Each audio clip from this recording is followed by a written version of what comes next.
कबे से फोन करो तनी, तू कहाँ बाड़ू?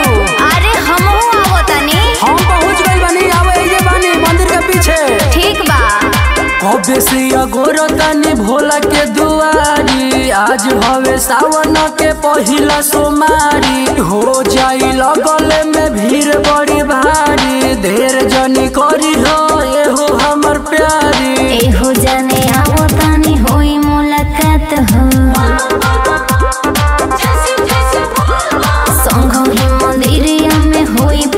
पाठ हो। कबे से अगोरा तनी भोला के दुआरी, आज हवे सावन के पहिला सोमारी। हो जाई लगले में भीड़ बड़ी भारी, देर जनी करी हो एहो हमर प्यारी। एहो जाने आवो तनी होई मुलाकात हो, संग ही मंदिरिया में होई पूजा पाठ हो।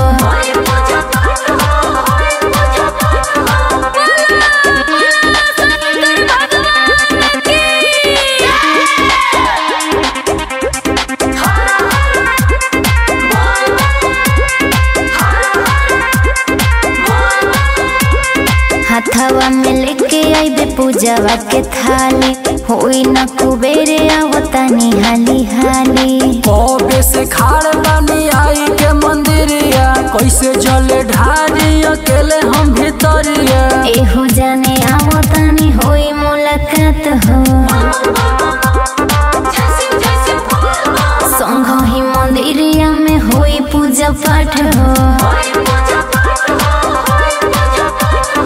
कबे से अगोरो तनी भोला के दुआरी, आज हवे सावन के पहिला सोमारी। हो जाई लगले में भीड़ बड़ी भारी, देर जनी करी हो एहो हमर प्यारी। एहो जाने आवो तनी होई मुलाकात हो, संग ही मंदिरिया में होई पूजा पाठ हो।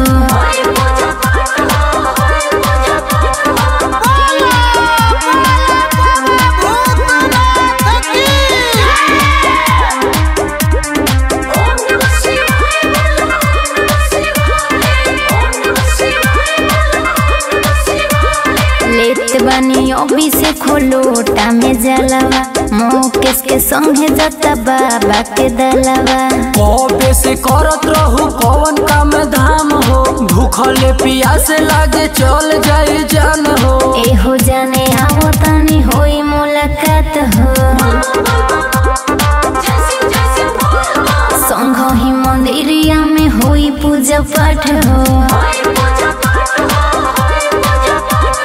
कबे से अगोरा तनी भोला के दुआरी, आज हवे सावन के पहिला सोमारी। हो जाई लगले में भीड़ बड़ी भारी, देर जनी करी हो एहो हमर प्यारी। एहो